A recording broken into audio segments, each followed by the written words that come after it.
রাধে কৃষ্ণ বন্ধুরা, তো কেমন আছো তোমরা?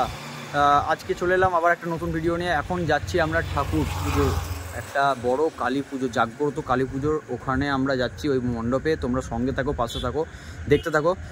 এখন সাবস্ক্রাইব করো, সাবস্ক্রাইব করে বেল আইকনটা ক্লিক করো, আর ভিডিওটা শেয়ার করো, লাইক করো, কমেন্ট করবে। ভালো থাকলে ভালো, যদি ভিডিওটা লেগে থাকে তাহলে পাশে থাকবে আর কন্টিনিউ করতে থাকো। প্রত্যেকটা ভিডিও এইভাবেই দেখতে থাকো, এইভাবেই আমাকে সাপোর্ট করতে থাকো।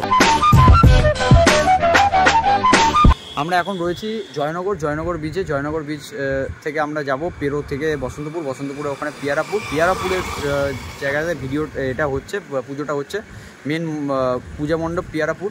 তো তোমরা দেখতে থাকো।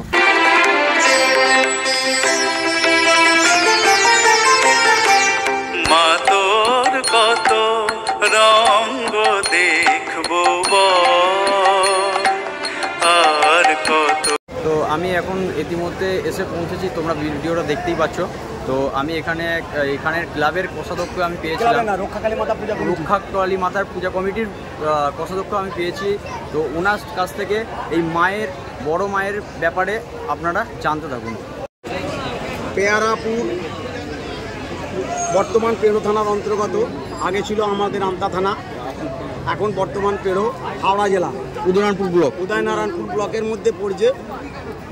আর আমাদের পূজার আমরা তিথি নক্ষত্র ধরি। প্রথম মাটি উঠবে অঘ্রাণ মাসের অমাবস্যার পর, যে শুক্লপক্ষ পড়বে সেই মঙ্গলবার, এবং একাদশী দ্বাদশী বাদ দিয়ে দ্বিতীয় মাটি হবে। প্রথম মাটি তোলা হলো ওটা, প্রথম মাটি মায়ের গায়ে হবে, সেটা হচ্ছে পৌষ মাসের ওই শুক্লপক্ষের মঙ্গলবার। আর মাঘ মাসের শুক্লপক্ষে হবে দ্বিতীয় মাটি মায়ের মূর্তি স্থাপন, দ্বিতীয় মাটি শুক্লপক্ষ মঙ্গলবার। আর ফাল্গুন মাসে মায়ের একেবারে দিন ধরে পূজা হচ্ছে। আজকে 28 তারিখ, 28শে ফাল্গুন 1430, 12ই মার্চ 2024। বৃক্ষ আছে, মা মনসা আছে দীর্ঘদিন। আমার বাবার কত হয়েছে 90 বছরে। আমরা তার আগে থেকে আমার বাবা গল্প করেছে যে এই গাছ কতদিনের বলতে পারবো না। আর আমার এক জ্যাঠামশাই স্বর্গীয় নরেন্দ্রনাথ হাম্বির, তিনিও গল্প করেছেন এই মন্দিরের কতদিন পুজো, সেটা আমরা আনুমানিক 200-300 বছর ধরছি। এবং মায়ের মাহাত্ম্য এখানে পাঁটা বলি হয় 100 ওপর, প্রায় 120-25 যখন যেমন হয়। এই মায়ের মন্দির ওয়েদার কোড রং তৈরি আমরা করতে পেরেছি। এবং মায়ের আমাদের জমি আমরা 6-7 বিঘে জমি আমরা করতে পেরেছি। এই মায়ের ইতিহাস সম্পর্কে তোমরা তো সব কিছু শুনলেই কাকুর মুখে। তো এর বাইরে আমার তো আর কিছু বলার নেই। আর এখান থেকেই লাইন শুরু হচ্ছে পুজো দেওয়ার, এর বাইরে আরও লাইন আছে। আর এখানে অনেক মানুষেরই দূর থেকে এইখানে পুজো দেওয়ার জন্য আগমন আছে, অনেক দূর প্রান্ত থেকে এসছে তাদের মনস্কামনা পূরণের জন্য। তো তোমরাও দেখতে থাকো, আমার এই ভিডিওর মাধ্যমে মায়ের দর্শন নিতে থাকো। এরপর মেলাতলায় তোমাদেরকে পুরো ভিডিও দেখানো হচ্ছে।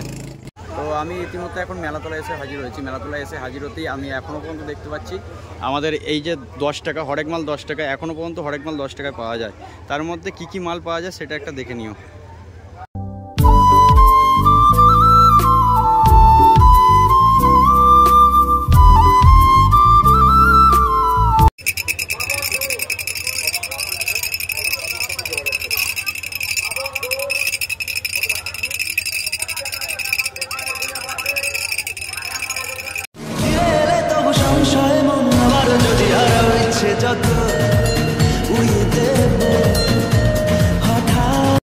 মেলাতে নেই এমন কিছু নেই, সব কিছুই রয়েছে। মেলাটা ঘুরে বেশ ভালো লাগলো। মেলাটাতে বাচ্চাদের খেলা থেকে শুরু করে মেয়েদের সাজ বা বাড়ির আসবাবপত্র জিনিস, বাড়ির সাজ, বাড়ির গোছানো সাজ, সেগুলো সব কিছুই রয়েছে। এখানে খেলনা বাদে এখানে খাওয়া দাওয়া সব কিছুই রয়েছে। তো এখানে এই মেলা প্রাঙ্গণে বা এই মায়ের দর্শনের জন্য কেউ যদি এসে থাকো, তারা আমার এই কমেন্ট বক্সে এক্ষুনি কমেন্ট করবে। তারপরে এবার মায়ের রূপ দেখানো হোক। মাতোর কত রঙ্গ দেখবো আর কত কাল সইব ছাল। মাতোর কত রঙ্গ দেখবো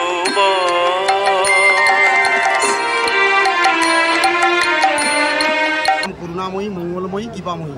আর মা কিরকম জাগ্রত মা সেটা? জাগ্রত মানে মায়ের কোনো যদি কেউ বিশ্বাস করে ডাকে, মা একবারে ডেকে মাটা গায় সঙ্গে সঙ্গে তার ভালো করে দেবে, আর যদি কেউ অন্যায় করে তার ঘাড় মটকে দেবে, এরকম মা। আর শুনেছিলাম এখানে নাকি মাকে কেউ মানসিক করলে বা মনস্কামনা তার পূর্ণ করবে ওই বিশ্বাস, মায়ের কাছে ধন্না দেয়। তোর গেছিল একটা ছোট্ট শিশুর পা, তার হয়নি, আমাদের প্রধান পুরোহিত পুণ্ডরীকাক্ষ গাঙ্গুলি তিনি ওখানে মানসিক করতে তার পা, ডাক্তার বলেছে পা হবে না, তার পা হয়ে গেছে, সে পুজো দিতে আসবে। আচ্ছা, আজকেই পুজো দিতে আসবে মায়ের কাছে। এখান থেকে শুনেছি নাকি অনেকে মানসিক করে চাকরি বা চাকরিও পেয়েছে। আপনি অবিশ্বাস করবেন, 20,000 টাকার একজন অমিতি দান করে